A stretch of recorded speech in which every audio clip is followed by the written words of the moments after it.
Assalamu alaikum, peace be upon you. Talk, blah, blah, blah.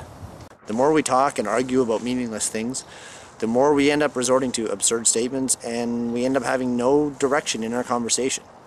And in the end, all we have is wasted time, and we've accomplished nothing. Freedom of speech has taught us the habit to impress others with our highly elaborate, ornate, and resplendent utterances.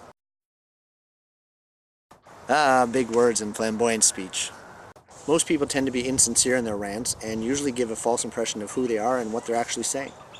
By the way, being insincere, that's glib speech for all you fancy talkers out there. So this is why the Prophet ﷺ had told Abu Huraira, adopt silence, because this is the way of getting Satan to run away, and it is a support for you in your way of life.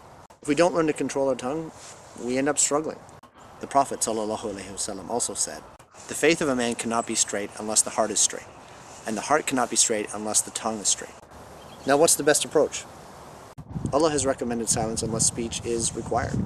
And in controlling one's speech, we learn self-control. And in learning self-control, we learn to develop the skills to use one of the most important weapons we have, our tongue. So we should practice and learn to develop the skill of silence. And one of the ways to do that is to seek a quiet place away from the chaos and noise of the world, especially in regards to the deen, our way of life, Islam.